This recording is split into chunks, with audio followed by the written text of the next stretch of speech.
So why am I really in Malaysia? Why did I leave America? Why did I leave New York City? The greatest city on earth, right?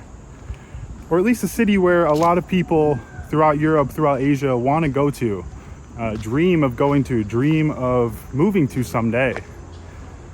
And why did I leave there and come here? Well, it's not super simple, but it kind of is as well. Things have really changed in America and New York over the past 5-10 years, especially. Things have changed in a big way.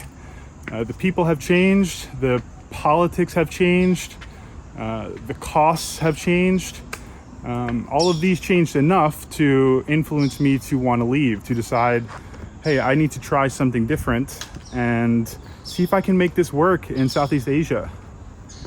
And so I decided to quit my tattoo career, 5 years tattooing in New York quite successfully, for a new life, to try full-time YouTube, living over here and see if I can make it work. I didn't expect it to be an easy journey. I came over here with $600 savings total, and a flight, and that's it. And so far I've made it work since November. Barely, but I'm surviving, and YouTube has gotten much better. So I'm thankful for where things have come to. But let's talk about why I left New York. So firstly, things in New York are not necessarily as they are in the rest of the US. Same applies to somewhere like Los Angeles, for example. Very different landscape, very different political landscape. And being a tattoo artist, I was kind of at the forefront of these changing political mindsets, let's call it. I was in Brooklyn as well, a lot more artist-centric. And so there has been this boom of feminism, of gay rights, trans rights, things like this. And while these things can be harmless in a sense, or I think there's nothing wrong with any of these things, I'm not homophobic. I'm very much for trans rights and gay rights and doing whatever you want to do, make the choices you want to make. That's very much what I believe. But people have taken it so far that it's just changed the way people act. It's changed the way people perceive you for saying certain things. People get offended very easily. And it's just changed everything, I started to feel like I really needed to change the way that I behave, change the things that I say, constantly monitor what I'm saying, to please the people around me and to make sure that I didn't offend people around me. This goes for clients of mine, tattoo clients of mine, co-workers of mine, people I would meet going out, friends of friends, or anybody for the most part, all of your peers start to, at least in New York, change their mindset and become a little bit brainwashed by things they see on TikTok and online, and different influencers making these strong stances, and then people taking it to heart and making that their new personality. And so, there's a huge issue. I would say, in terms of it being a trend, I would say it's a huge trend. Like, kids are becoming trans, kids are identifying as transsexual, and kids are getting surgeries at a very young age. And doctors are doing these surgeries just for the money, it's very morally wrong, a lot of what's happening. And there's many studies now that show several years later, the majority, 90% of these kids regret the decision, or they no longer identify that way a few years later. And they, willfully say that it was just a phase for them. And so it's an issue. It's a big issue. I think if you do bring this up to people, like if you kind of talk about this, you try and show these studies to peers or stuff like this, you're going to get some backlash. You're going to be seen as almost like a bad person. This is just the gist of what's going on. It's even goes even further than this. Feminism also plays into it because you kind of have to avoid saying certain things. A lot of things that people were brought up saying or doing that there's no problem with, and people have no like bad bones saying these things. There are people who will take it the wrong way, or will see you as a misogynist, or whatever it is. I don't want to be too I'm trying to watch what I say a little bit here, even in this video, but still giving you an idea of what I mean. I think people know what I'm talking about. It's kind of known even throughout the world, but especially in US and Europe at this point. It's just gotten a little out of hand, especially in New York. Like as a straight, just like male, as a man, it becomes difficult to navigate like the social atmosphere, where it didn't used to be. I could be myself before, and that was enough. That's it.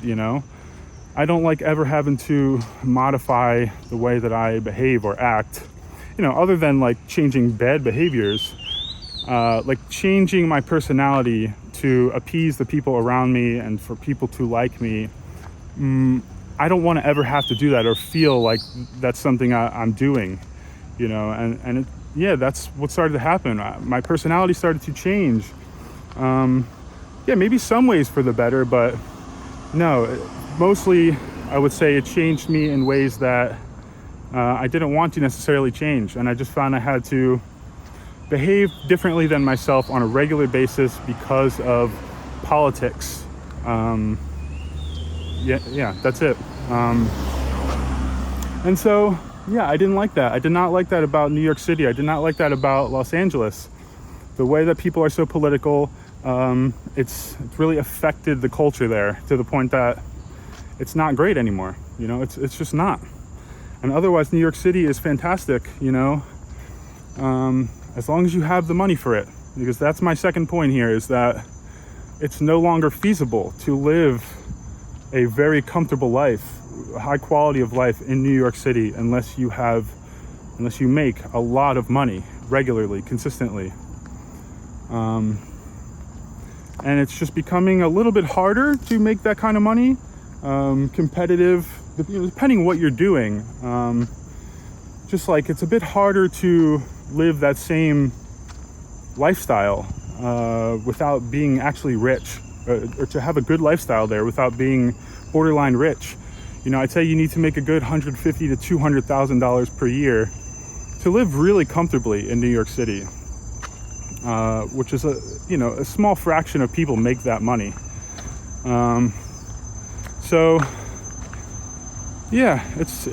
It's tricky. It is the best city in the world in ways, in that you have access to everything, and it's a cultural melting pot. Really cool fashion and music and the arts. The culture is very good. It's thick, it's strong.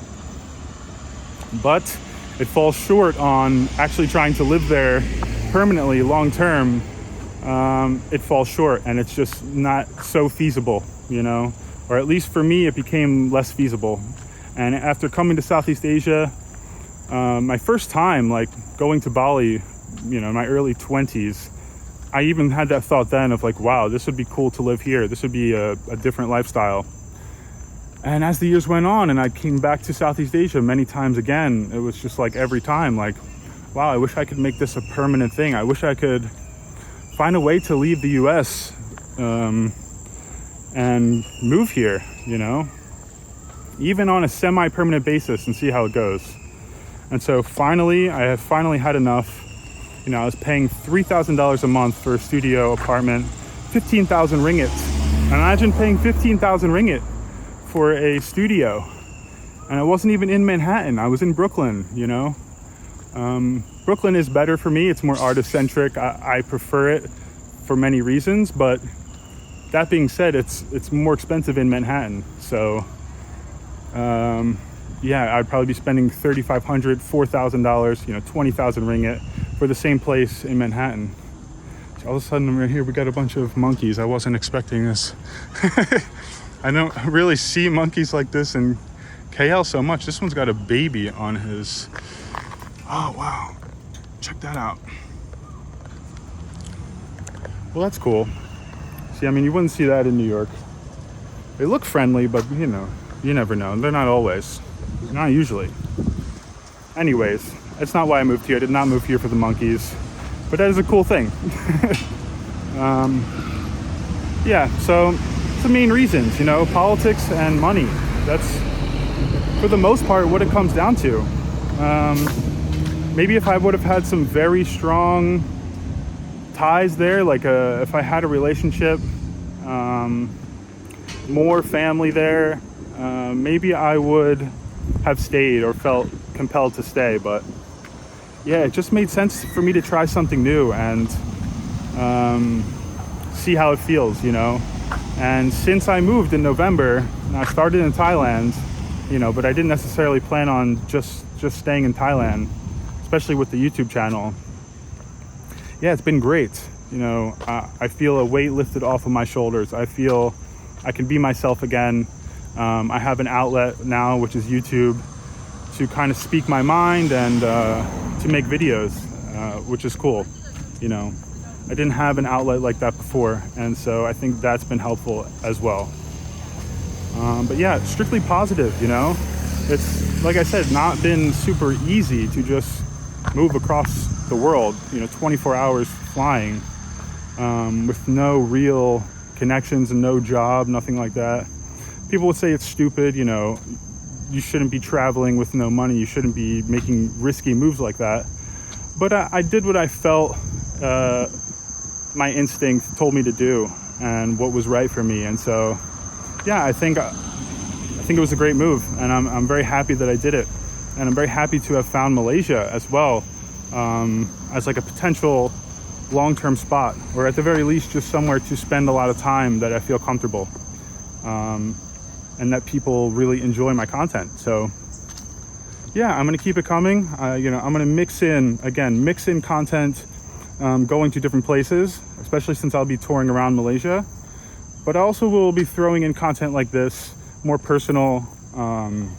Yeah, I have a lot more to tell. I have a lot more about my life. I've had a very unconventional life, you know, from childhood, my upbringing, the way I lived throughout my 20s until now, my travels and experiences. It's a lot. So those will come.